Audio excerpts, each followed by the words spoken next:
Okay, so today's prophetic word is going to be wisdom. And I am going to be reading Ecclesiastes chapter 3. And it says, "For everything there is a season, and a time for every matter under the sun. A time to be born, and a time to die. A time to plant, and a time to pluck up what is planted. A time to kill, and a time to heal. A time to break down, and a time to build up. A time to weep, and a time to laugh.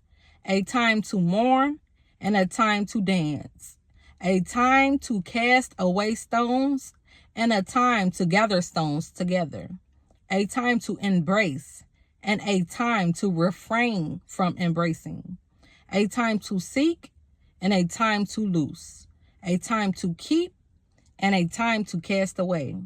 A time to tear, and a time to sue. A time to keep silence, and a time to speak. A time to love, and a time to hate. A time for war, and a time for peace. What gain has the worker from his toil? I have seen the business that God has given to the children of man to be busy with. He has made everything beautiful in its time. Also, he has put eternity into man's heart. Yet so that he cannot find out what God has done from the beginning to the end. I perceive that there is nothing better for them than to be joyful and to do good as long as they live. Also, that everyone should eat and drink and take pleasure in all his toil. This is God's gift to man. I perceive that whatever God does endures forever.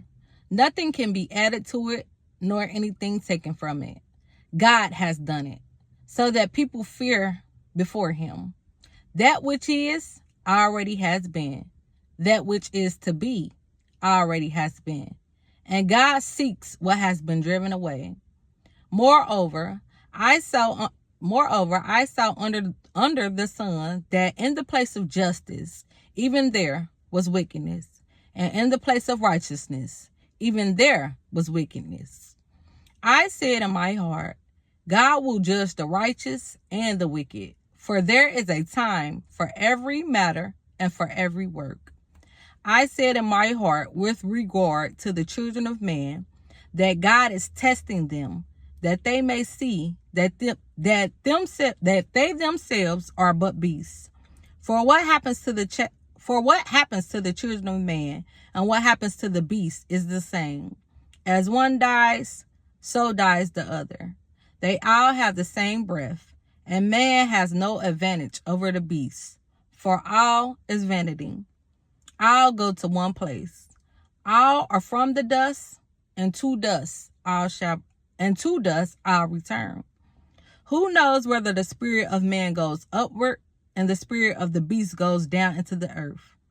So I saw that there is nothing better than that a man should rejoice in his work, for that is his lot. Who can bring him to see what will be after him?